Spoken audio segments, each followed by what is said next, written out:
There's no greater pain than a child's ingratitude, to be hurt, humiliated, and forgotten by the one you brought into this world, and all of this inside your own home. Good morning, my dears. This is Dorothy Wilson, 81 years young, speaking to you from my rocking chair in Bakersfield, California. The ceiling fan is turning slowly in this scorching heat, but thank the Lord, I now even have air conditioning in my little bedroom. I can hardly believe I can say that after everything I've been through.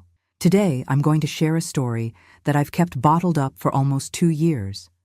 A story of pain, betrayal, but also of new beginnings. Before I start this difficult journey, I'd like to ask a small favor from the heart.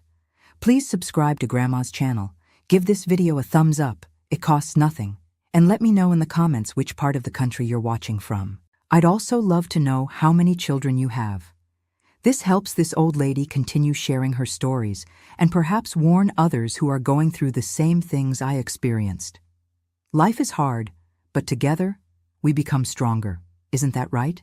I was born in 1942 in a small house on the outskirts of Bakersfield. My father was a farm worker, a simple man but with a good heart. My mother took in laundry and taught me to sew from a very young age. Dorothy, she would say, with a needle and thread in your hand, you'll never go hungry. And she was right. It was with these calloused hands from so much sewing that I raised my 3 children after my Harold passed away. But let's take it step by step. I want you to understand how I got here. I started as an assistant in a small repair shop, then I began sewing at home. At first, it was just hemming pants, fixing broken zippers, simple things. Over time, I became known in town for my custom clothing, wedding dresses especially. I think I dressed half the brides in Bakersfield and the surrounding areas for more than 40 years. I met my Harold when I was 19 at a 4th of July picnic. He played the fiddle like nobody else, nimble fingers running across the instrument, playing those tunes that made everyone dance. One look over his fiddle, a little half smile, and that was it. He had me hooked. We married 6 months later, a simple ceremony at the First Baptist Church. Harold worked in a carpentry shop, making beautiful furniture, as carefully crafted as my sewing. We combined our talents and, with a lot of sweat, bought our first small plot of land. That's where we built the house where I spent most of my life. A simple house, but as solid as our love, brick by brick, with carefully counted money, but every penny saved with joy. In 1963, Ronald was born, our first child. 2 years later came Mary, my only daughter. And in 1970, when we thought our family was complete, our youngest arrived, Junior. 3 children to raise was no joke, but between Harold's carpentry and my sewing, we never let them lack the essentials. Education, food on the table, and lots of love. Time passed. The children grew up. Ronald became an accountant, found a job with a big company in San Francisco. Mary married young, moved to Phoenix with her military husband. Junior was always the complicated one. He dropped out of school early, jumped from job to job, never settling on anything. But he had an affectionate way about him, called us Daddy and Mommy, and we overlooked his difficulties. In 2013, my Harold started complaining of chest pains. At first, we thought it was just fatigue. He was already 75 after all. But it was more serious. A massive heart attack took my companion of almost 6 decades on a Sunday afternoon, while he was taking a nap in the porch swing. When I went to call him for coffee, he had already passed. It was quick, without suffering, just as he always said he wanted to go. Without causing trouble. I was left alone in that house full of memories. The children would visit me, of course. Ronald would appear during vacations with his family. Mary called every week. Junior, who had married Natalie a few years earlier and lived right there in Bakersfield, would stop by almost every day. "Mommy, do you need anything? Are you taking your medicines properly?" he would ask. In the first years of widowhood, I managed quite well. I still sewed a little, more for pleasure than necessity. I had my small Social Security check, which wasn't much, but allowed me to live with dignity. I tended to my plants, went to church every Sunday, participated in the senior group at the parish. Life went on, with that constant longing for Harold, but bearable. It was when I turned 80 that things started to get complicated. First, it was a silly fall in the kitchen. I slipped on the floor I had just finished mopping. Result? A broken arm. Then came the joint pains that prevented me from sewing as before. My eyesight wasn't helping either, even with the new glasses Ronald gave me as a gift. Living alone was becoming increasingly difficult. One day, I forgot the gas stove on and almost caused an accident. On another occasion, I fell in the bathroom and was on the floor for almost an hour before I could get up and call for help. I began to fear my own home. The stairs, the shower stall, everything that was once so familiar now seemed full of traps. It was on a Sunday afternoon, after another fall, that Junior and Natalie showed up with a proposal that, at that moment, seemed like salvation. "Mommy," said Junior while Natalie helped me with an ice pack on my injured knee, "you can't stay alone here anymore. What if you fall again and can't call for help?" "That's true, Mrs. Wilson," Natalie added with that smile I thought was so sincere. "We're worried. Junior doesn't sleep well, always thinking about whether you're okay." I was touched by their concern. It was true that it was becoming increasingly difficult to manage on my own. "And what do you suggest, my son?" I asked, already imagining they had some idea. Junior took my wrinkled hands in his, looked into my eyes with that expression he always used as a child when he wanted to get a cookie before dinner. "We were thinking, Natalie and I, what if you came to live with us? Or better yet, what if we came to live here with you? This house is big. There's room for everyone. We'll take care of you, and you won't have to worry about anything anymore." The idea seemed perfect. My house was indeed too big for an old lady alone. It had 3 bedrooms, a spacious living room, a yard with my plants, and most importantly, I would be close to my youngest son, who had always been the most attached to me. "I don't know, my son. I don't want to be a burden. You have your own lives. Petey is already 12. Teenagers need their space." "No way, Grandma," exclaimed Petey, who until then was distracted with his phone. "It'll be cool having you here. You can tell me those old stories I like." I was touched.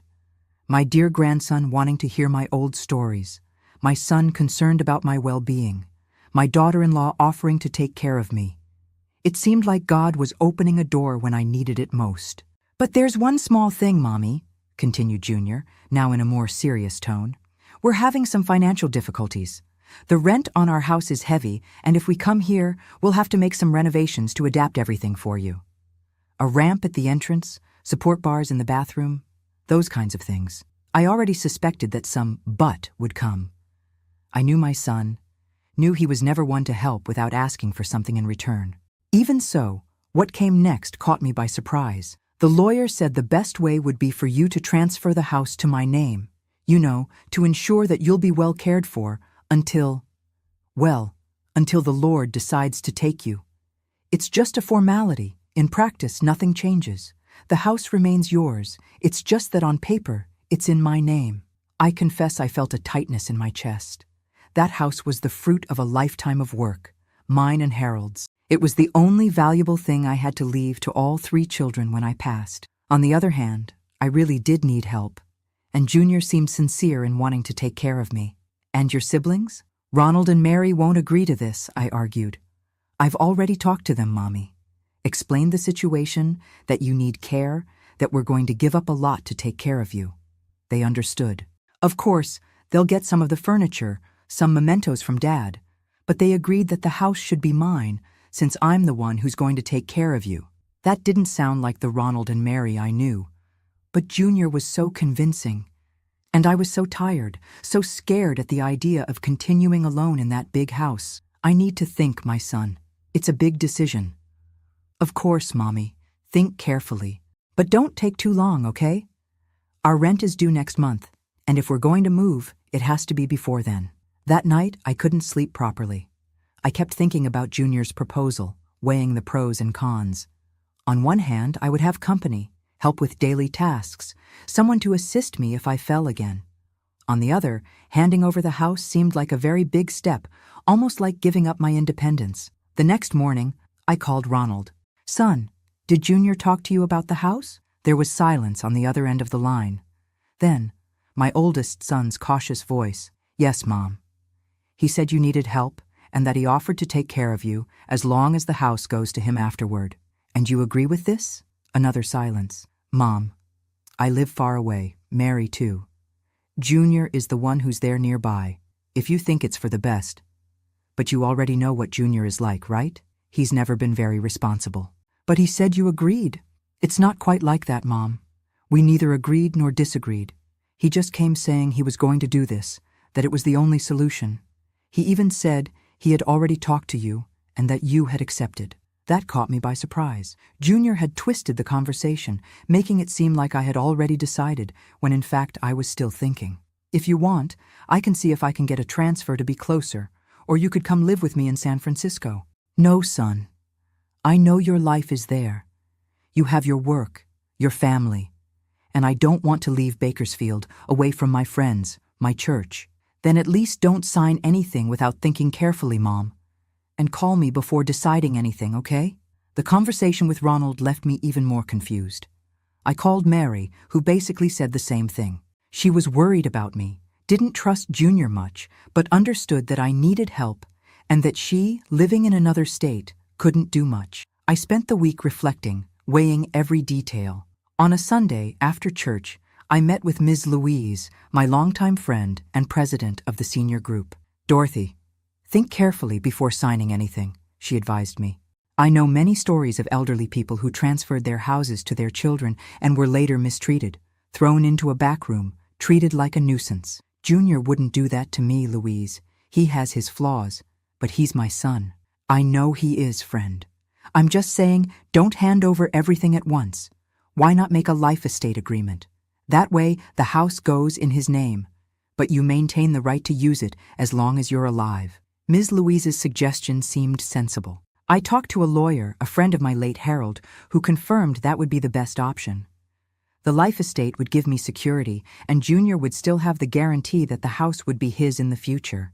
When I presented the idea to Junior, I expected him to be satisfied with the compromise, but it wasn't quite like that. Mommy, that complicates everything.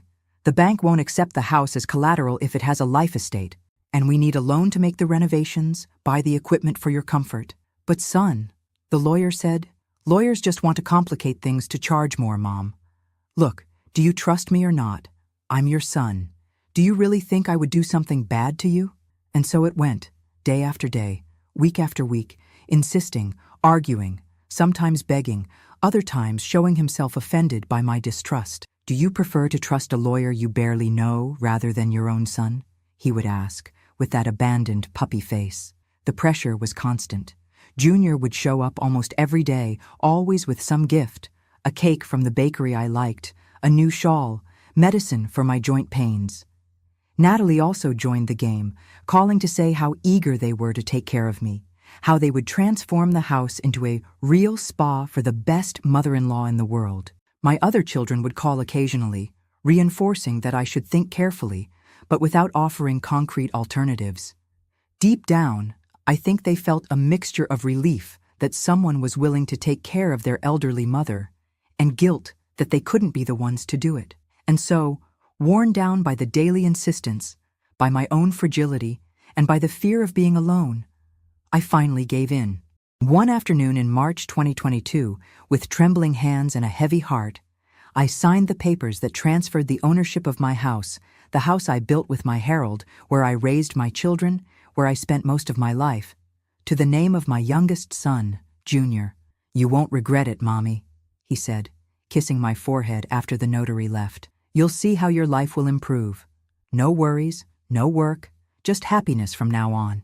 Little did I know that signature marked not the beginning of a peaceful and supported old age, but the start of the most painful and humiliating period of my life. A hell that began with smiles and promises and would soon reveal its true face. The change began the day after the papers were signed. I remember it as if it were yesterday. I was in the kitchen preparing a cornbread, an old recipe from my mother that Junior loved so much when he was a boy. I heard the sound of a car, many voices, and when I went to see what it was, I was faced with a moving truck at the door. Junior, Natalie, and 3 men carrying furniture inside. "Mommy, we're here! Surprise!" Junior shouted when he saw me, with that wide smile he always used as a child after pulling some mischief. "But son, I thought you were only coming next week. I haven't even properly prepared your room." "No problem. We'll arrange everything ourselves. The owner of our old apartment moved up the deadline. You know how it is. But it will be good. So you already have company.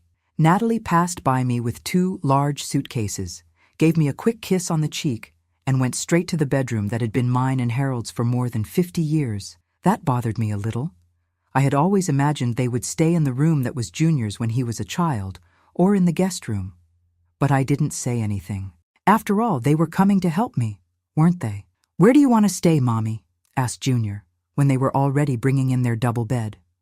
"In my old room, or in the little room at the back?" "In my room, of course," I replied, confused. "Where else would it be?" Junior and Natalie exchanged a quick look that I didn't understand at the time, but today I know well what it meant. "It's just that our mattress is queen-sized, Mom. It doesn't fit in the small room. And Petey needs a room all to himself. He's at that difficult age, you know how it is." "But son, that back room is so stuffy, so far from the bathroom." "We'll figure it out, Mommy.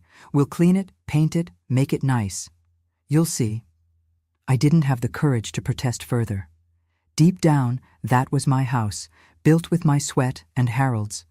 But on paper, it now belonged to Junior. And as the saying goes, whoever has the paper has the power. That same afternoon, I saw my things being transferred to the back room, a small space we used to store old junk and Harold's tools. They removed the dusty boxes, swept away the cobwebs, and there they dumped my single bed and an old wardrobe.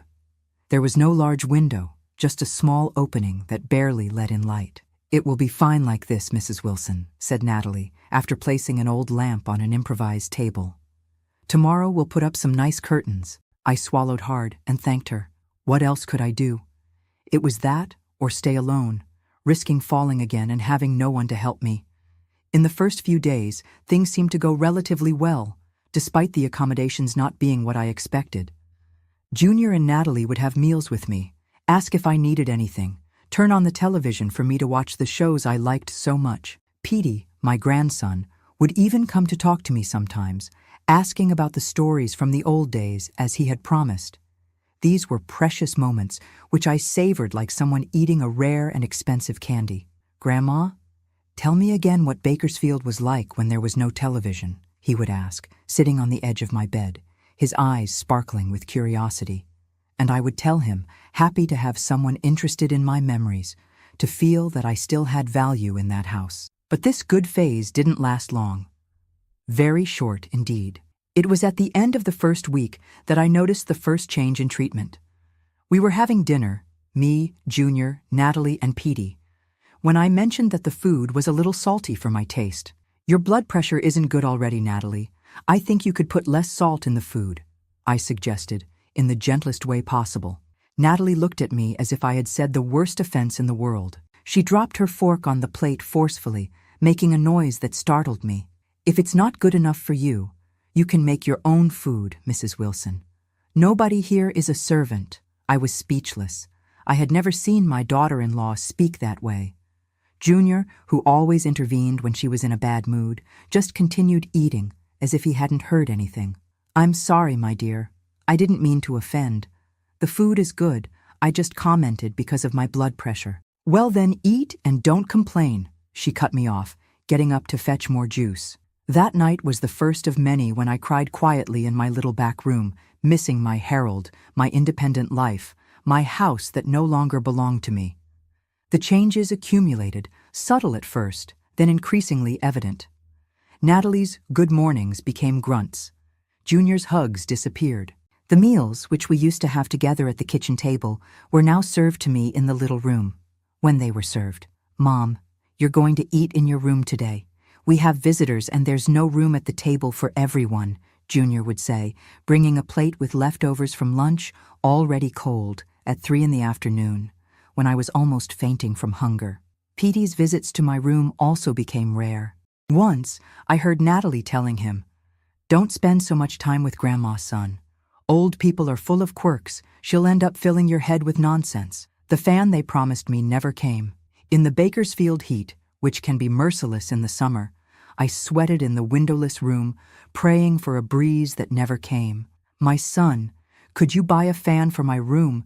This heat is killing me." "Fans use a lot of electricity, Mom. The electric bill is already too high. And so went the first 2 months. Each small request of mine was met with sighs of impatience, looks of boredom, or simply ignored. I began to avoid asking for anything, so as not to bother, so as not to be more of a burden than I already seemed to be. The worst came when I fell in the bathroom. It was night. I had gotten up to go to the bathroom, which was far from my room, on the other side of the house. In the dark, I tripped on the rug and fell, hitting my hip hard on the cold floor.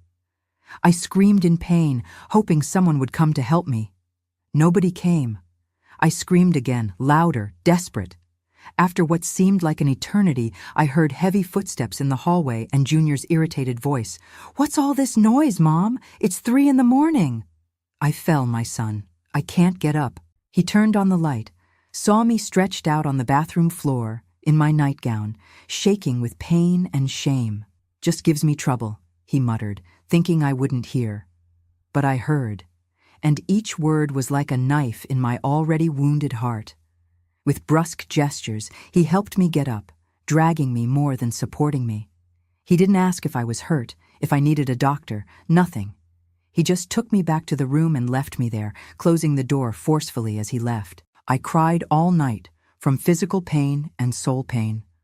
What had happened to my son, that little boy I used to rock when he had nightmares, that I defended when his father was angry, that I taught to walk, to talk, to be a person? The next morning, my hip was bruised and painful. I could barely walk. When Natalie finally appeared with a black coffee and a piece of stale bread, which now constituted my breakfast, I commented about the fall. "I need to go to the doctor, my dear. I think I hurt my hip badly in the fall." She rolled her eyes, as she did increasingly frequently when I spoke. "Mrs. Wilson, do you know how much a doctor's appointment costs these days? And Junior will have to miss work to take you. Take a painkiller, and that's it. But it hurts a lot. I can barely walk. All old people complain of pain. It's normal at your age. I'll bring you some medicine, and that's it." The medicine she brought was just a common Tylenol, which barely relieved the discomfort. I spent days dragging myself around the room, trying not to bother, trying not to be the burden they had clearly decided I was. It was during this time that I began to notice I no longer had access to the rest of the house. The living room door was always locked when they had visitors. The kitchen, once my domain where I prepared treats that everyone praised, was now forbidden territory. "You might drop things, break the new plates," Natalie would justify when she caught me trying to make a tea. "Let me make it and bring it to your room." The tea rarely arrived. My bathroom was now the back half bath, a cubicle without a shower. To take a shower, I had to wait for everyone to leave or be busy and then drag myself to the main bathroom, always afraid of falling again and being treated like a nuisance. The bed linens, which I used to change religiously every week, now went up to 2 weeks without being washed. My little room began to smell of mold, of old age, of abandonment. The money from my Social Security check, which was once mine alone to buy my medicines, give gifts to the grandchildren, help at church, now went straight into Junior's hands. "It's to help with the house expenses, Mom. You eat, use electricity, water, gas. You have to contribute." I never saw a penny of that money being used to improve my situation. On the contrary, even the medicines for blood pressure and arthritis, which I used to buy without problems, were now frequently missing. "The money ran out, Mom. Next month we'll buy them." I, who had never been without my medicines, now spent days with my blood pressure sky high, with pains that prevented me from sleeping, with no one to turn to. One afternoon, I was sitting on the edge of the bed, looking at an old photo of Harold, when I heard raised voices in the living room. It was Sunday, the day Ronald usually called to see how I was doing. I silently approached the door, which was ajar, and listened to the conversation. "Of course Mom is fine, Ronald. Stop being paranoid. Just because she doesn't answer the phone doesn't mean something is wrong," Junior was saying, irritated. "Then why is she never available when I call? It's been almost a month since I've been able to talk to her. Because she sleeps a lot. You know how old people are. And when she's not sleeping, she's in the yard, taking care of the plants. I can't be running after her every time the phone rings." Lie. Pure lie. I no longer had access to the yard, all my plants were dying from lack of care, and as for the phone, they had never let me answer it again. They always said it was a wrong number, or a telemarketer, or that it wasn't important. I want to talk to her now, Junior, insisted Ronald on the other end of the line. She went out with Natalie. They went to church. I'll call you when they get back. Another lie. I was right there, a few meters from him, locked in a windowless room without the right to speak to my other son. That night, I cried until I had no more tears. I realized I was trapped in a trap that I myself had helped set. I had handed over my house, my independence, my dignity to people who didn't deserve my trust. I tried to talk to Junior the next day when he appeared with a plate of almost inedible food, soggy rice and a piece of chicken so tough that my fragile teeth couldn't chew it. My son, we need to talk about how things are happening here. Not now, Mom. I'm late for work. But you just got home from work, son. I have a side job at night. We'll talk later. The later never came. Each attempt of mine at dialogue was cut off, ignored, postponed to a moment that never materialized. On a particularly cold morning in June, I woke up to a silent house. There seemed to be no one. I risked leaving my room, walking slowly with the help of a cane I had found among Harold's old junk. The house was indeed empty. On the kitchen table, I saw remnants of a hearty breakfast, fresh bread, cake, fruits, things that no longer reached my room. Next to the phone, a note written in Natalie's hurried handwriting. Mrs. Wilson, we went out to take care of some things. There's bread in the refrigerator if you're hungry. Do not touch the stove. We'll be back in the afternoon.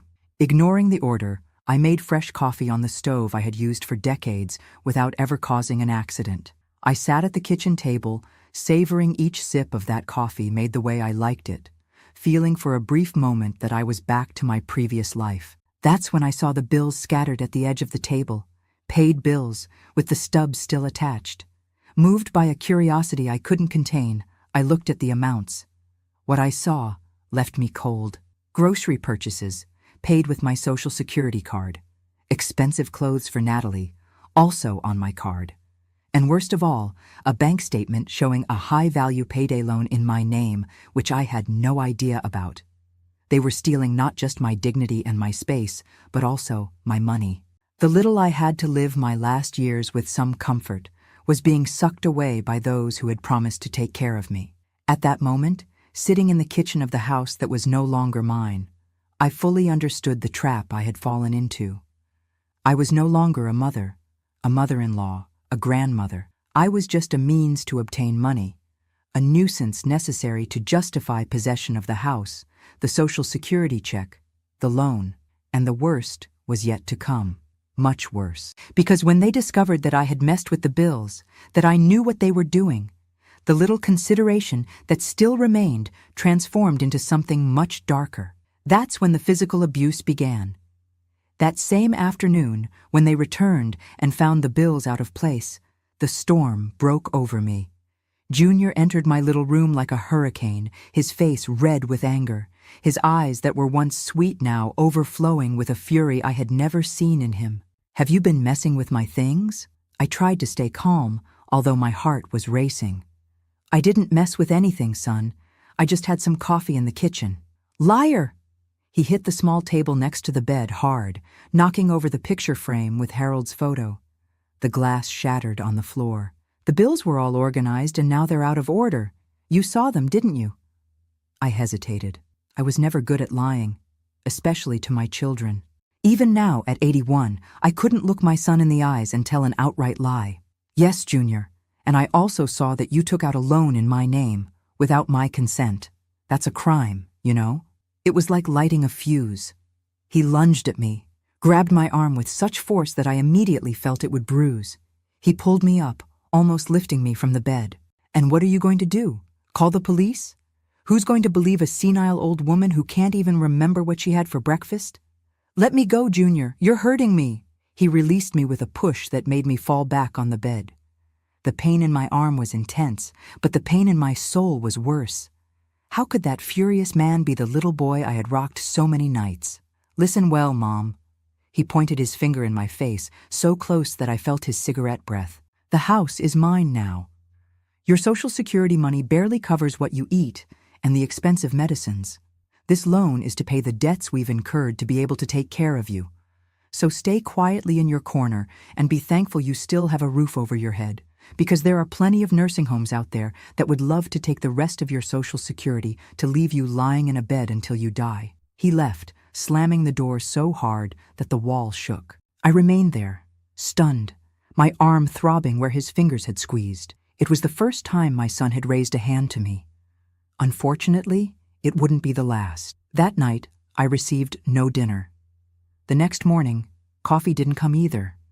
I was being punished like a disobedient child. When Natalie finally appeared, close to lunchtime, she brought only a glass of water and a stale bread. "Junior said you need discipline.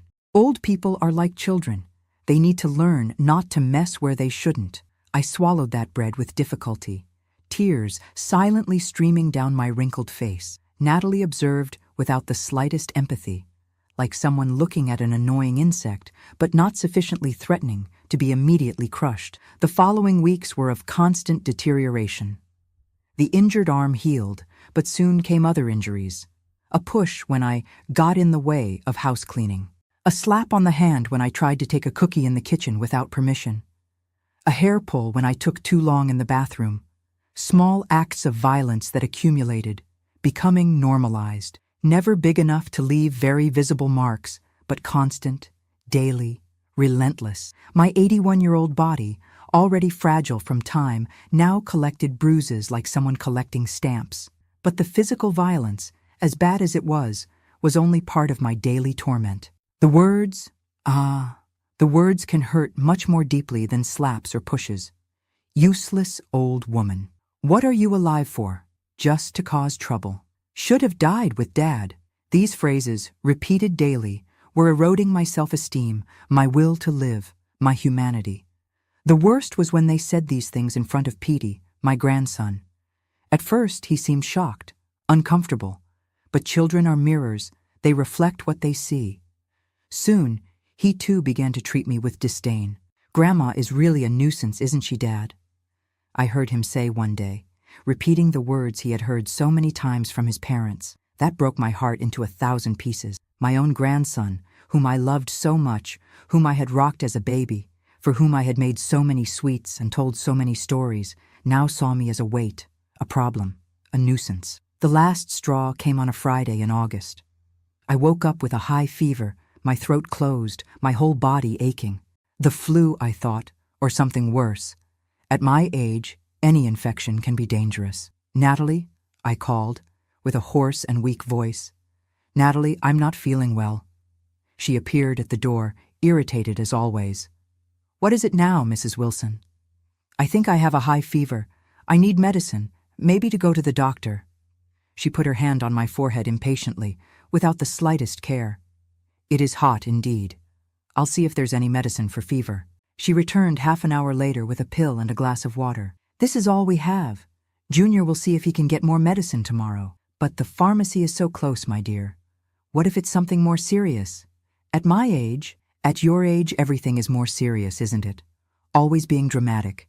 Take this medicine and rest. If you get better, you got better. If not," she left the sentence hanging in the air, with a shrug that said more than 1,000 words. I took the medicine, praying it would take effect. But the fever continued to rise. At night, I was delirious, calling for my Harold, for my mother who had passed away decades ago. I was sweating cold, shaking, coughing so much that my chest hurt. At some point in the early morning, I heard the door to the room open. It was Junior, in pajamas, his face creased with sleep and irritation. "What's all this noise, Mom? You're waking everyone up with that cough." "I'm very sick, son," I managed to say between coughing fits. "I think I need to go to the hospital." He turned on the light, looked me up and down with contempt. "It's just the flu, Mom. Everyone gets the flu. But the fever won't break. I'm having trouble breathing." "You always have trouble breathing when you want attention. Tomorrow, if you're still sick, we'll see what to do. Now let us sleep, for God's sake." He turned off the light and left, leaving me alone with my fever, my cough, my growing fear that that night might be my last. Not because of the disease itself, but because of the complete abandonment. I survived that night, more out of stubbornness than because of any care received. The fever subsided a bit the next morning, but the cough persisted for weeks, without them taking me to the doctor, without me receiving any treatment beyond occasional teas that Natalie prepared more out of weariness of hearing me cough than out of genuine concern. It was after this episode that I began to realize the situation had exceeded all acceptable limits. It was no longer just contempt or negligence.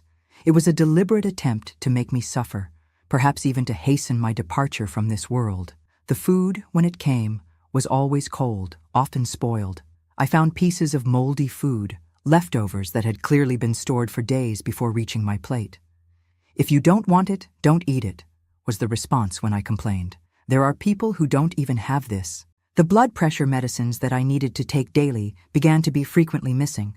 "Ran out of money," they would say, although I knew that my Social Security check, added to the loan they took out in my name, should be more than enough to cover this basic expense. My blood pressure skyrocketed. I had dizziness, fainting spells. On one of these occasions, I fell in the bathroom and hit my head. The cut bled a lot, but even then, they didn't take me to the hospital. Natalie just stopped the bleeding with an old cloth, put on a Band-Aid, and told me to stop the drama. Access to the bathroom also became increasingly restricted. "You dirty everything. Waste too much water," Natalie would complain. I started taking a shower only once a week, always under her impatient supervision, timing every second, complaining about the waste. My bed linens, which were already changed rarely, now went weeks without being washed. The mattress began to smell bad, to get stains. I, who had always been so clean, so careful with cleanliness, now lived in an environment that more resembled a pigsty than a human room. On an afternoon in September, about 6 months after I'd handed over the house to Junior, I heard party noises coming from the living room. Laughter, loud music, the smell of barbecue. I dragged myself to the door of my room, which was closed from the outside, as had become habitual. "Is anyone there? Can I come out for a bit?" I called, knocking on the wood. It took a while, but finally I heard footsteps approaching.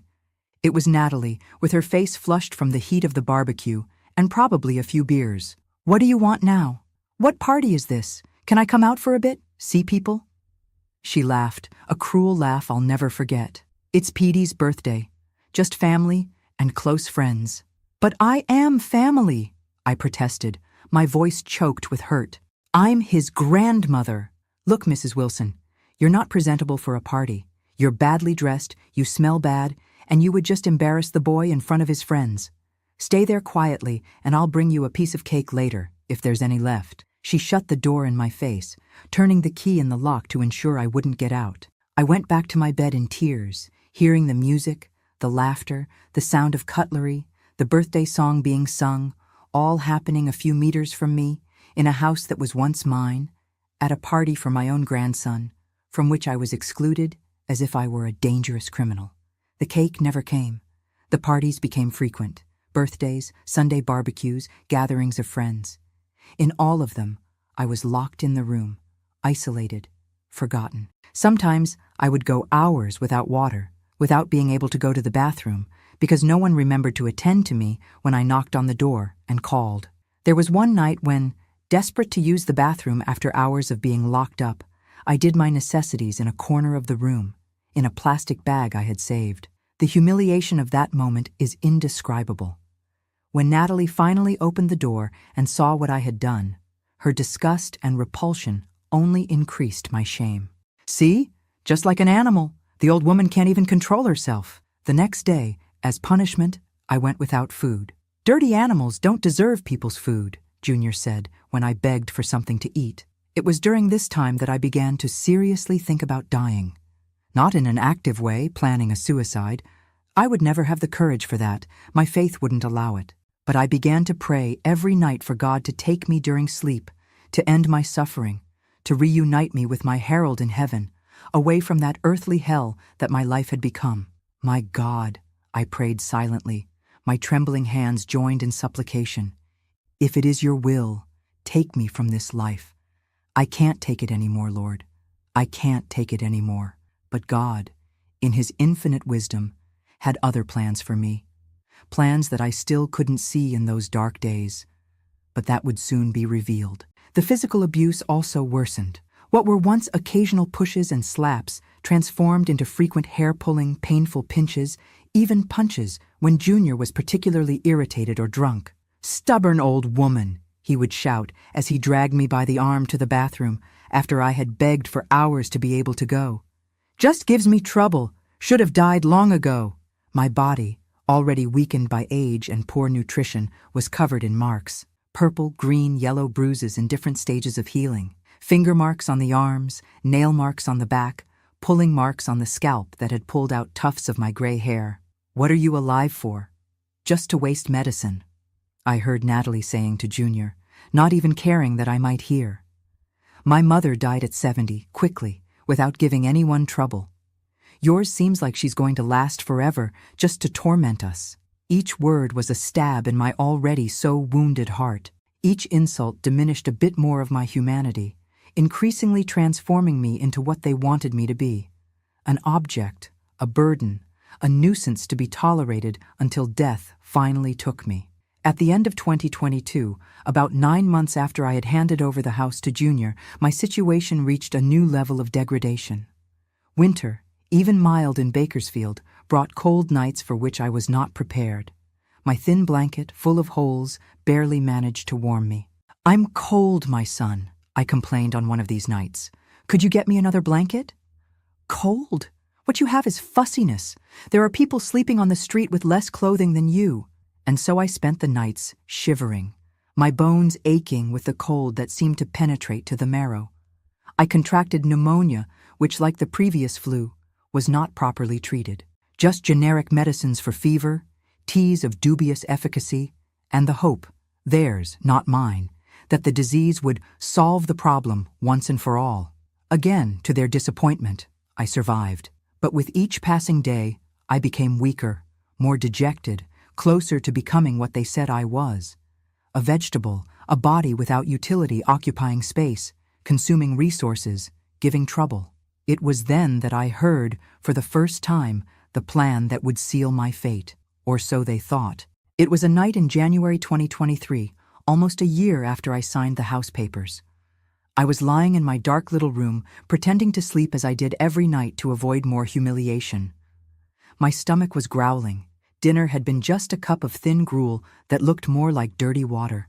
The mosquitoes buzzed around me, attracted by the moisture that accumulated in the corners of the room after the summer rains. I heard footsteps in the hallway, the voices of Junior and Natalie, lower than normal, as if they didn't want to be heard. They stopped near my door. "What if we put her away for good?" whispered Natalie. "There's that place out past Oildale, 40 miles from here. They say they accept elderly people for a reasonable monthly fee." "What place is that?" asked Junior, and I noticed interest in his voice. "A private nursing home. A colleague at the salon told me she left her mother there. Said it's quite isolated. Nobody really inspects it. The old folks are sedated most of the time so they don't cause trouble." My heart froze. I knew the place they were talking about, even without ever having been there. Old people's dumping ground is what we called it. A large house, isolated on a dirt road, where families dumped their unwanted elderly.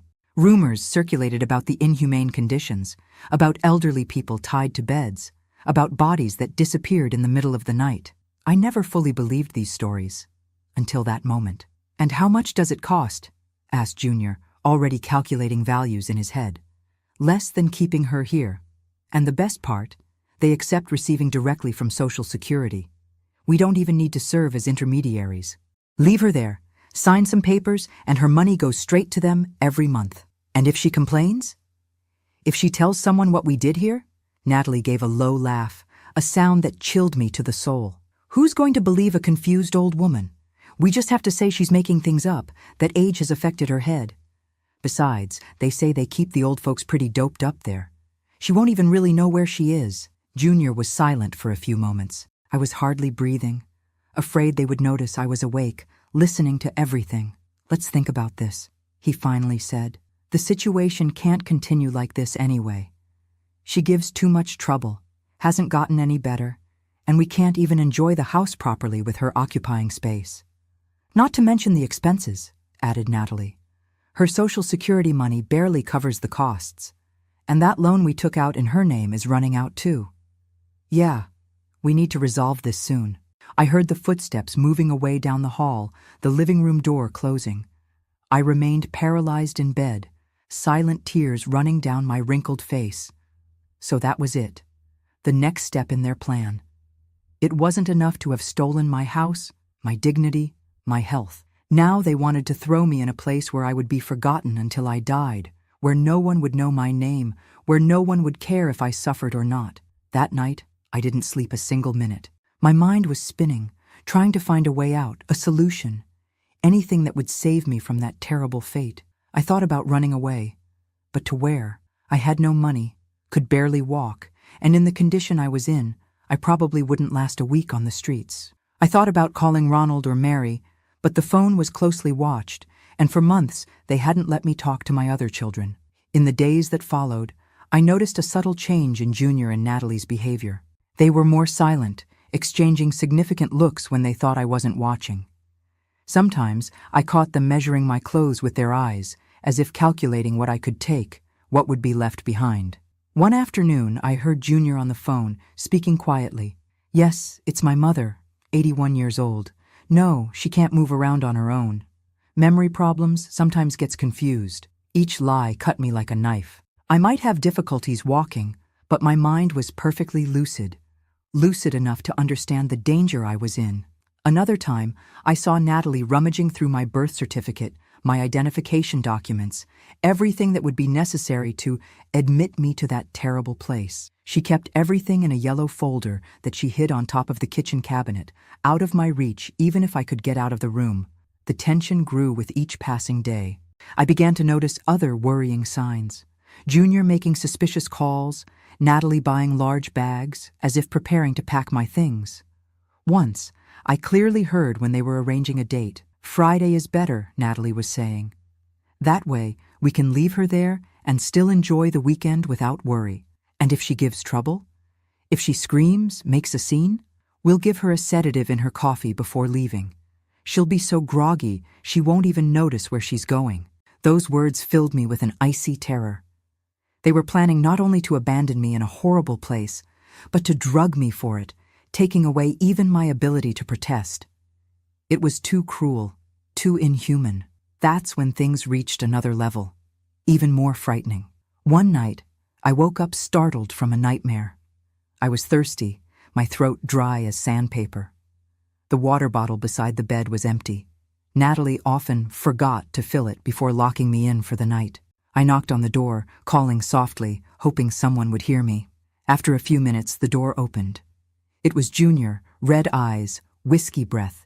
He had clearly been drinking heavily. "What is it now, old woman?" he growled, staggering a bit. "I just wanted some water, my son," I asked, trying to sound as humble as possible.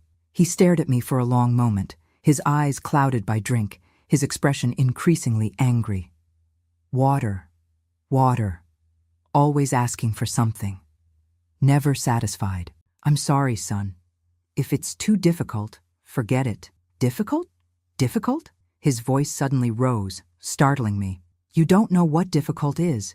Difficult is having to take care of a useless old woman who just gives trouble. Difficult is spending what I don't have on medicines and food for someone who should have died long ago." I retreated on the bed, frightened by the explosion. I had never seen Junior so out of control, so full of hatred.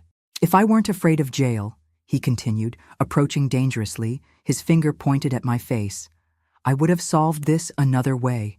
A pillow over the face while you sleep, and done. Problem solved." I was paralyzed with horror.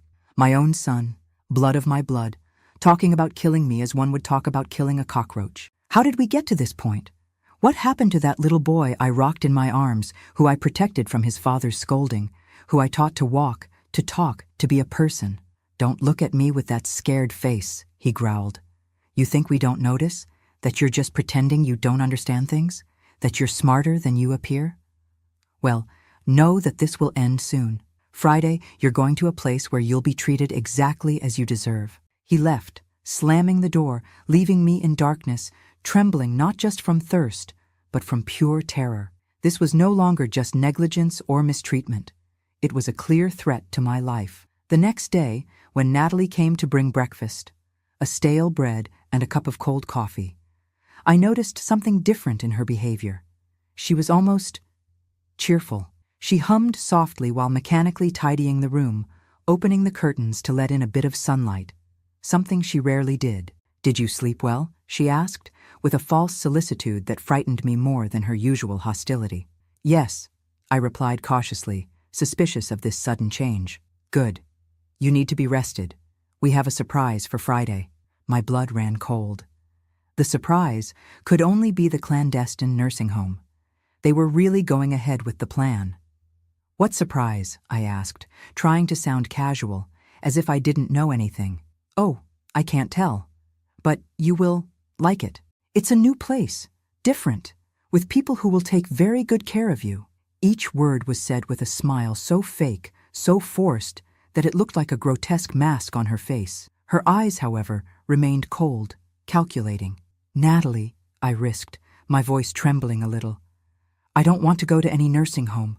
I want to stay here, in my house." Her smile disappeared instantly, replaced by an expression of irritation and surprise. "Who said anything about a nursing home? Have you been listening to conversations behind the door?" "No, I just—" She grabbed my arm forcefully, her long nails sinking into my paper-thin skin. "Listen here, old woman. Don't complicate things. Everything is already arranged. Friday, you're going where you should have gone long ago, a place where you won't bother anyone anymore." She released my arm with a push that almost made me fall off the bed and left the room, slamming the door. I heard the key turning in the lock. I was locked in again. The next days were a nightmare of anxiety and fear. Every noise, every muffled conversation on the other side of the door made me jump. I tried to eat as little as possible of what they brought me, afraid they were already drugging me to facilitate the transport. I slept in small naps, always alert, always expecting the worst. Thursday arrived, the eve of the fateful day. That night, I heard unusual movement around the house. Suitcases being dragged, agitated voices. Were they packing my things to take me away? Or worse, were they preparing for the other way that Junior mentioned in his explosion of anger? That's when I heard something that gave me a thread of hope. A different voice, female, not Natalie's. I couldn't distinguish the words, but there was a tone of concern, of questioning. Then, Junior's voice, defensive, nervous. Everything is fine. She just doesn't appear on the street because she prefers to stay in the room. Seems strange. It's been a long time since I've seen her even at the window." "Your business? Mind your own life." The front door slammed shut. Silence. Then, Junior's heavy footsteps down the hall, reaching my door. He opened it violently. "Have you been signaling to the neighbor, asking for help through the window?" "No, son," I replied, genuinely confused. "The window barely opens, and I can't even reach it without help." He looked at me with suspicion. His eyes narrowed, looking for signs of lying on my face. "Mrs. Jenkins came here, all concerned, saying she hasn't seen you for weeks, that she finds it strange that you're not taking care of your plants anymore." "How would she know that if you hadn't said something?" "I didn't say anything, Junior. I swear to God. I haven't had contact with anyone for months." He continued staring at me, his jaw tense, his fists clenched. For a terrible moment, I thought he was going to hit me right there. But then something seemed to change in his expression. A calculation, a decision, whatever. "Tomorrow this won't be a problem anymore. Tomorrow you're going to a place where no nosy neighbor will ask questions." He left, locking the door again. I was left alone in the darkness, my heart beating fast. So that was it. Tomorrow would be the day. I tried to pray, but the words wouldn't come. How to ask God to save me when my own son was planning my end? At some point in the early morning, exhausted by fear and anxiety, I fell asleep. I dreamed of my Harold, young as when we met, extending his hand to me, calling me to dance. Was it a sign that my end was near? That we would soon be reunited in the beyond? I woke up startled by the sound of altered voices, many voices, not just Junior and Natalie, but others, unknown. There was a tone of authority in some of them that made me hold my breath. "Court order, report of mistreatment. We need to see the elderly woman immediately." I couldn't believe what I was hearing. Could it be? Had someone come to rescue me? The key turned in the lock, the door opened. But it wasn't Junior or Natalie. It was a middle-aged woman, hair tied in a severe bun, gentle but determined eyes. Behind her, a uniformed man, a police officer, I realized by the badge. "Mrs. Wilson," the woman called, approaching the bed cautiously. "My name is Dr. Carmen from Adult Protective Services. We've come to see how you are." The tears came instantly, uncontrollable. I couldn't speak, just cry. Years of pain and humiliation finally finding an outlet. The woman came closer, sat on the edge of the bed. When she saw the bruises on my arms, the conditions of the room, my general state of malnutrition and abandonment, her expression changed to something between horror and controlled fury. "We're going to get you out of here immediately," she said, holding my hand gently. "No one is going to hurt you anymore. Never again." And so, in a moment that seemed taken from a good dream after a long nightmare, I saw my tormentor being handcuffed in the living room.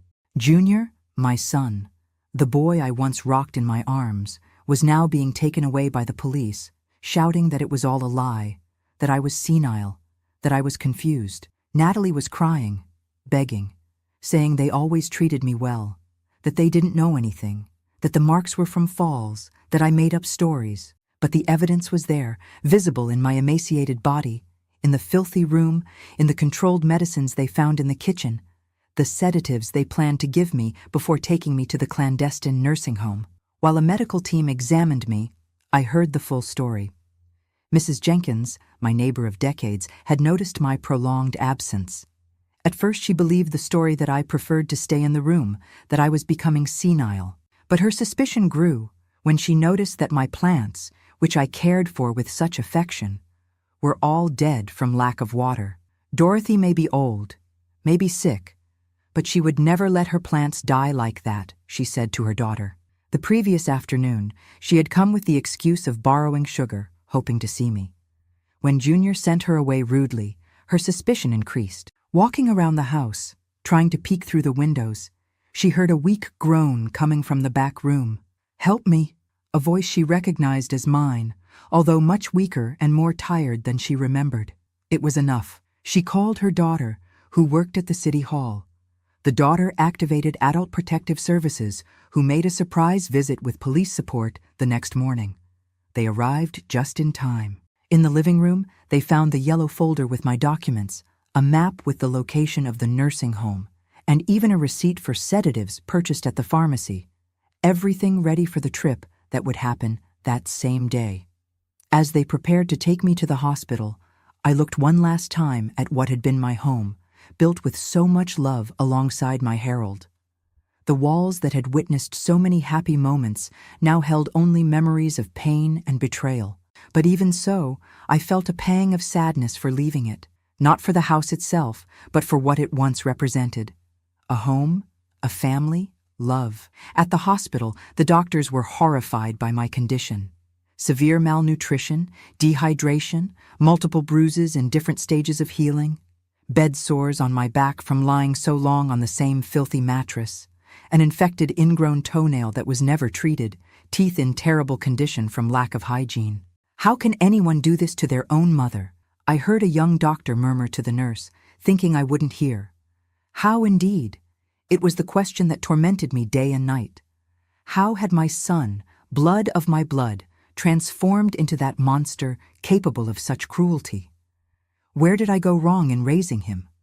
What could I have done differently? Perhaps I'll never find answers to these questions. Perhaps some souls are born with this seed of evil, which germinates slowly over the years, no matter how much love they receive. What I know is that on that day in January 2023, when I thought I was about to be discarded like old trash, life gave me a second chance. A chance that many elderly people in similar situations never receive. As the ambulance took me to the hospital, looking at the blue sky for the first time in months, I made a silent promise.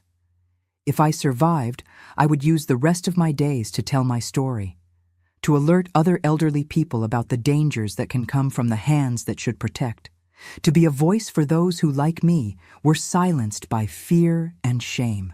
And that's how, a few months later, already physically recovered, although the emotional scars may never fully heal, I started this channel.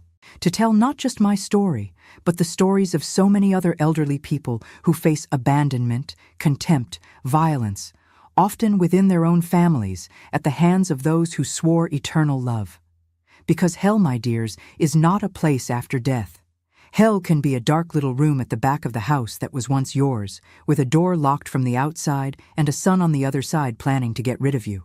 I was hospitalized at Bakersfield Memorial Hospital for almost 3 weeks.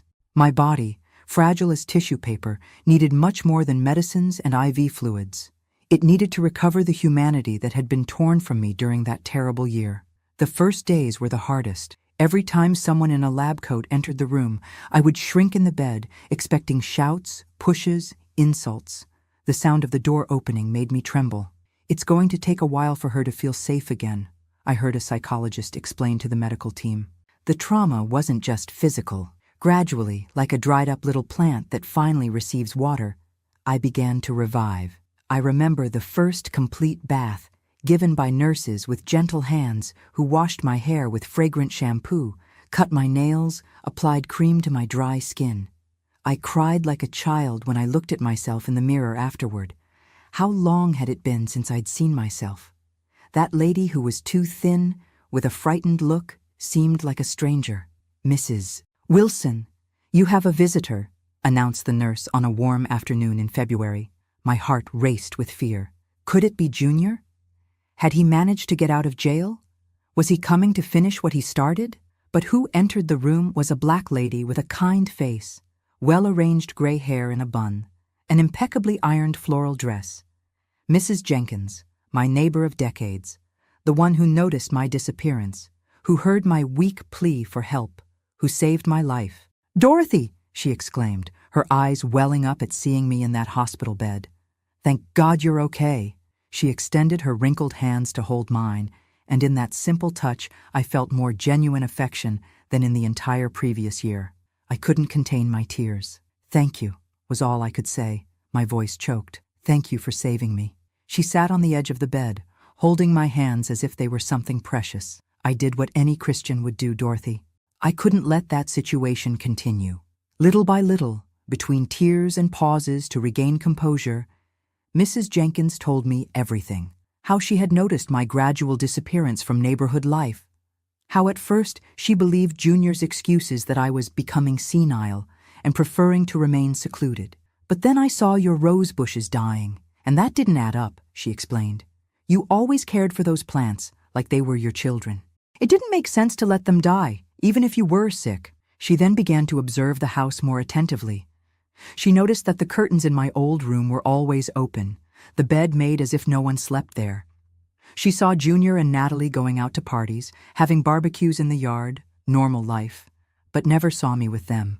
"One time, I brought a cake for you," continued Mrs. Jenkins. "Natalie took it, thanked me, said you were sleeping, but I saw a shadow moving in that little back room where they used to keep old junk. I found it very strange. The suspicion grew. The dying plants, the loud music on weekends, the laughter during parties, and never even a sign of the lady of the house. When I stopped seeing even the shadow in the little room, I became really worried," she said, squeezing my hands in hers. "I thought, either Dorothy died and they're hiding it, or something very wrong is happening there."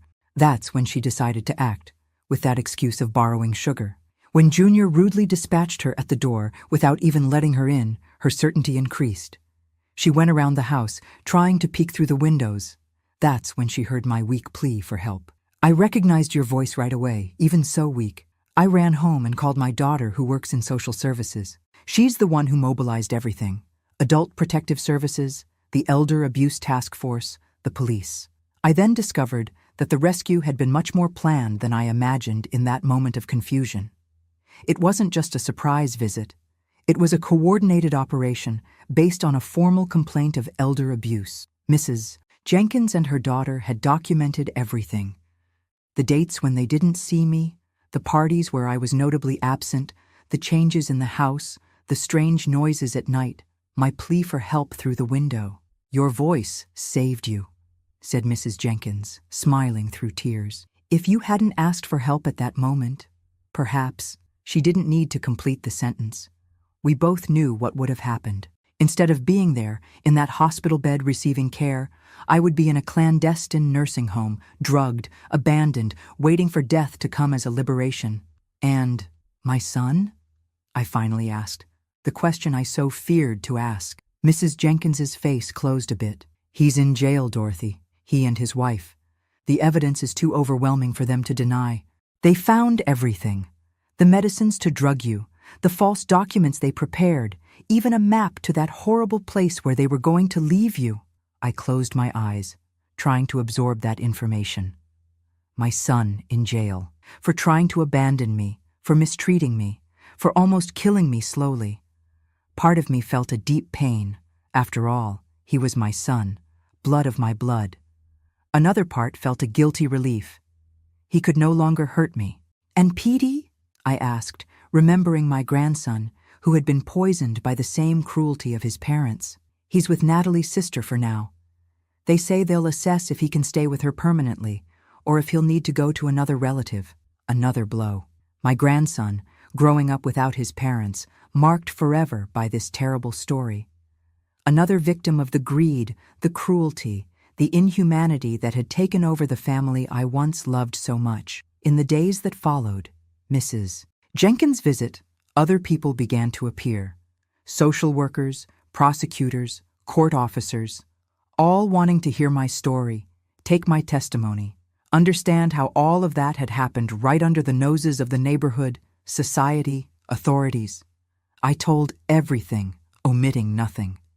The pushes, the insults, the spoiled food, the denied medicines, the nights locked in a filthy room. Each word seemed to tear a piece of my soul, but I knew I needed to speak, not just for justice for me, but so that other elderly people wouldn't go through the same hell. It was during one of these interviews that I received the news that would again change the course of my life. Mrs. Wilson, said the prosecutor, a middle-aged woman with gentle eyes behind colorful framed glasses. We've made contact with your other children. My heart raced. Ronald, Mary. How long had it been since I had seen them, talked to them, since before all this tragedy began? Junior always said they had called when I was sleeping, or that they were too busy to talk to me. More lies, of course. They're coming to Bakersfield, continued the prosecutor. They were desperate, thinking you didn't want contact with them anymore. Junior said you were angry, that you didn't want to answer their calls, that you had asked to be left in peace. More tears, which seemed never to end. How much damage had that man caused? How many relationships had he destroyed with his lies? 2 days later, the door to the room opened, and there they were. Ronald, my firstborn, now with gray hair at the temples, his face marked by worry lines. And Mary, my only daughter, who had inherited her father's eyes, now red from so much crying. "Mom!" they exclaimed almost in unison, running to hug me. The hug hurt my fragile bones, my back still marked by bed sores. But it was a welcome pain.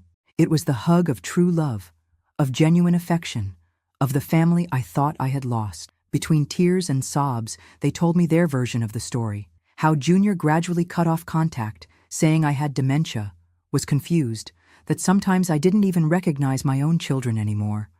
How he invented stories that I didn't want to see them anymore, that I had said horrible things about them. We even thought about coming by surprise, said Ronald, holding my hand. But he said that would worsen your condition, that the doctor had recommended avoiding strong emotions. We believed him, Mom. God forgive us, but we believed him. We only knew the truth when the police contacted us, completed Mary, wiping away tears. It was like a nightmare. We couldn't believe what we were hearing. How could Junior do this? How did we not notice what was happening? There were no easy answers. How to explain the transformation of a beloved son into a monster capable of such cruelty? Where did I go wrong in raising him? What could I have done differently?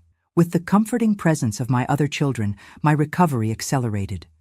The will to live, which had almost disappeared during that year of torture, returned with strength. I still had so much to do, to say, to experience. A week later, I was discharged from the hospital. The big question was, where would I go? The house where I had lived for decades, built with so much love alongside Harold, was now impounded by the court. It was part of the evidence of the crime, as well as being legally in Junior's name due to the documents I signed under pressure. "Come to San Francisco with me, Mom," offered Ronald. "I have plenty of space, and my wife would love to have you nearby." "Or to Phoenix," suggested Mary. "The apartment is small, but we'll arrange a comfortable corner for you." They were generous offers, coming from the heart. But the idea of leaving Bakersfield, my hometown for my entire life, scared me almost as much as what I had gone through. At 81, with fragile health and an even more fragile spirit, I didn't feel capable of starting over in a completely new place. That's when Mrs. Jenkins, who had become a constant presence during my hospitalization, made an unexpected proposal. "Dorothy, why don't you come live with me for a while? I have a spare room since my Tony passed. It's simple, but clean and comfortable. It's close to the church, the square, everything you know." I looked at this woman, who had been my neighbor for decades, but never exactly a close friend. We had been cordial with each other, occasionally exchanged recipes, talked about the weather and children. Nothing that would indicate such a level of generosity. "I don't want to be a burden, Louise," I responded, genuinely touched by the offer. "You've already done so much for me." "No burden at all. You'd be good company for this old lady living alone," she replied with that wide smile that lit up her face. "Besides, it's just until your house situation gets resolved. The lawyers are working to annul that fraudulent transfer, aren't they?" It was true. The prosecutor's office was committed to proving that the transfer of the house to Junior's name had been done under coercion, with partially forged documents. There was a good chance I would eventually recover my property, but the legal process would be long. After talking with Ronald and Mary, who promised to contribute financially so that I wouldn't be a burden to Mrs. Jenkins, I accepted the offer. The day after my discharge, I was taken not to the house I knew, but to the neighboring house, where I had so often had coffee on the porch, exchanged plant cuttings, and chatted about the prime-time TV show. The room that Mrs. Jenkins prepared for me was small but sunny. A bed with a firm mattress, sheets smelling of fabric softener, floral curtains, a small vase with fresh roses on the bedside table. Everything simple but clean, welcoming, prepared with genuine care. "I hope you feel at home, Dorothy," she said, helping me store the few clothes my children had managed to buy in a hurry, since all my belongings were in the impounded house. "I already do," I replied, holding her hand with gratitude. "More at home than I felt in the last year." The first days at Mrs. Jenkins' house were ones of adaptation. My body was still weak, needing help for simple tasks like bathing or dressing. But what a difference it made to receive this help from gentle hands that asked permission before touching, that respected my privacy, that never showed impatience. Mrs. Jenkins proved to be an exceptional hostess and an even better friend. Patient when I woke up in the middle of the night screaming because of nightmares, understanding when I had crying spells seemingly without reason, firm when I refused food out of irrational fear that it might be poisoned, sequelae of the trauma I had experienced. "The body heals faster than the soul," she would say, with the simple wisdom of someone who has lived a lot. "But everything passes, Dorothy. Even the deepest pain." Gradually, I relearned how to trust, to live without constant fear, to accept affection without expecting it to transform into violence. It was a slow process, with ups and downs, advances and retreats, but each small progress was celebrated as a great victory. The first time I managed to take a shower by myself, even if it took twice the normal time. The first night without nightmares. The first spontaneous smile provoked by a silly joke Mrs. Jenkins told during breakfast. The first time I went out to the street without feeling panic, just to sit in the small square in front of the church and feel the sun on my face. Small steps toward recovery, not only physical, but emotional and spiritual. Ronald and Mary, even at a distance, were present in the ways they could be. They called daily, came to visit on weekends when possible, ensured that I lacked nothing, from medicines to small treats like a new shawl or a crossword puzzle book to exercise my mind. It was Ronald who suggested, about 2 months after my hospital discharge, that I start recording my experience. "Mom's story could help other people, you know," he said during a visit. "There are so many people going through similar situations and thinking they're alone." That idea kept hammering in my head. Me, who had barely completed elementary school, who had always been just a simple seamstress, Could I really help someone by sharing my story? Mary brought the solution in the form of an unexpected gift on my 82nd birthday, celebrated with a simple but delicious cake at Mrs. Jenkins' house. "It's a smartphone, Mom," she explained, showing a shiny device with a large screen. "But it's not just for calling. There's an app here that you can use to record videos. Then you just press this button and voila, it goes to YouTube." I looked at that strange object with suspicion. "YouTube? What's that, my daughter?" She laughed, that crystalline laugh she inherited from her father. "It's a place on the internet where people share videos. You can tell your story, talk about what you lived through, give advice to other seniors. There are many people your age becoming successful there." The idea seemed absurd. Me, an 82-year-old lady, becoming successful on the internet? Who would want to hear what I had to say? But something inside me stirred with that possibility. The chance to transform all that pain into something positive, to use my terrible experience to perhaps save other elderly people from a similar fate. "And how does this work?" I finally asked, surrendering to curiosity. In the following weeks, with Mary's infinite patience during her visits and later through video calls, I learned to use that mysterious device. How to record, how to edit simply, how to publish. At first, it was all very confusing. My trembling hands could barely hold the phone properly, much less press the right buttons. But I persisted. With a determination that even I didn't know I still had, I kept learning, making mistakes, trying again, until I managed to record my first complete video. It was simple, just me, sitting in the rocking chair on Mrs. Jenkins's porch, briefly telling who I was and announcing that I would start sharing my story in parts. I didn't use makeup, didn't arrange my hair in any special way, didn't try to appear younger or prettier than I was. Just me, Dorothy, 82 years old, a survivor ready to tell her story. Mary published the video for me, since that part still confused me. "There we go, Mom. Now it's just wait and see if anyone is interested." I didn't expect much. Maybe some curious neighbors, some acquaintances from church. At most, other elderly people from Bakersfield who had access to the internet through their children or grandchildren. But something unexpected happened. The video began to be shared. First locally, then regionally, and soon it was circulating in Facebook groups all across America. The story of the elderly woman who was almost discarded by her own son touched an exposed nerve in American society. The abandonment and mistreatment of the elderly, this silent epidemic that affects so many homes. In 1 week, the video had thousands of views. In 2, tens of thousands. Comments began to arrive. Similar stories, words of support, questions about how to identify signs of abuse, requests for help. "You've become an influencer, Mom." Mary laughed on the phone, explaining to me what all those numbers meant. "People want to hear what you have to say." And so, almost unwittingly, I found a new mission in life. Using that smartphone that once seemed so strange to me, I began to record more videos, telling my story in detail, divided into parts so as not to be tiring for those watching. I talked about the beginning, Junior's seemingly generous proposal, my hesitation, the fateful decision to sign the papers. I told about the gradual deterioration of treatment, the first signs of abuse that I ignored or justified. I described, with tears in my eyes but determination in my voice, the months of humiliation, hunger, pain, despair. And finally, I shared the rescue, the moment when Mrs.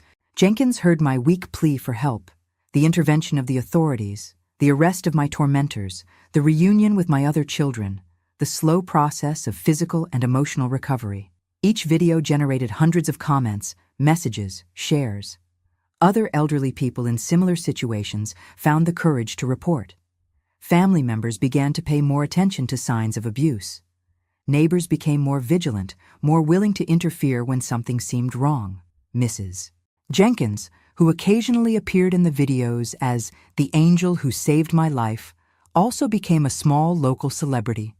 People would stop her on the street to thank her, to shake her hand, to say that she had inspired a community surveillance network in their own neighborhoods. "See," she would say, smiling at me as we had our afternoon coffee on the porch, "God transforms even the worst suffering into a blessing when we allow it." And it was true. From the most terrible experience of my life, something unexpectedly beautiful had been born, a platform to speak on behalf of those who, like me, had been silenced, forgotten, mistreated, an opportunity to transform my pain into purpose, my suffering into warning, my survival into inspiration. The legal process against Junior and Natalie followed its course. They were convicted of crimes of elder abuse, misappropriation, unlawful imprisonment, attempted abandonment, among others. The combined sentences resulted in years in prison, although I knew that, with appeals and the slow pace of the American justice system, they might serve only a fraction of that. As for the house, the judge annulled the transfer, considering it a product of coercion and bad faith. After almost a year of legal battle, I received the news that I could return there if I wanted. But when I finally could enter that house again, accompanied by Ronald, Mary, and Mrs. Jenkins, I realized I no longer wanted to live there. Every corner, every wall, every piece of furniture brought two painful memories. The little back room where I was kept prisoner gave me chills just looking at the door. The kitchen where I was humiliated so many times, the living room where I was excluded from parties, the bathroom where I fell and was left on the floor. No, I couldn't live there again. I'm going to sell it, I decided that same day. And with the money, I'll buy a smaller house, more suitable for an old lady like me. I found a perfect place a few blocks from Mrs. Jenkins's house. A single-story house without stairs, with a small but sunny yard for my plants, a cozy porch for afternoon coffee and crochet. It was much more modest than my old house, but that didn't matter.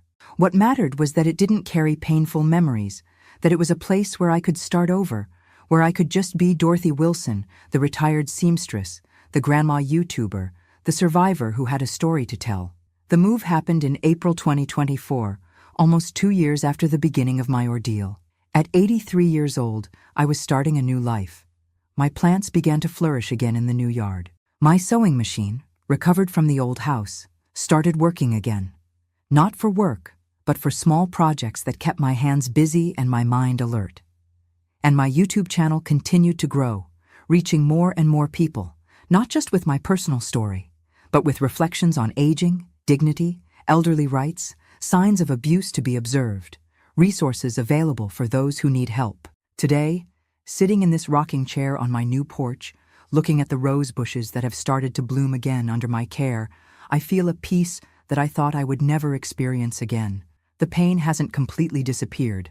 I doubt it ever will. The nightmares still come occasionally. The startles when I hear a door slamming hard. The instinctive fear when someone raises their voice near me. The hesitation before accepting food from someone I don't know well. These small scars will probably accompany me for the rest of my days. But I've learned that surviving isn't just continuing to breathe. It's rebuilding, resignifying, transforming pain into purpose. It's using one's own experience to illuminate the path of others who are still lost in darkness. If you're watching me now, perhaps you're going through something similar. Perhaps you're an elderly person who feels that you've become a burden to your family. Perhaps you're a concerned family member who has noticed signs of abuse in an elderly neighbor's home. Perhaps you're just someone who cares and wants to know how to help. I want you to know that you're not alone. That help is available. That it's never, ever too late to start over, to seek dignity, to demand respect. If you liked this video, please give it a thumbs up and subscribe to Grandparents' Tales. Share it with someone who might benefit from this story. Because, my dears, old age shouldn't be a period of fear, abandonment, or contempt. It should be a time of harvest, of shared wisdom, of love received and returned. And together, united in this cause, we can make a difference in the lives of so many elderly people who, at this very moment, are suffering in silence, not knowing that there is a way out, a hope, a chance for a new beginning. A tight hug from this 83-year-old grandma who learned, in the hardest way, that life can knock us down many times, but as long as we breathe, there is always the possibility of getting up and moving forward. Until the next video, God willing.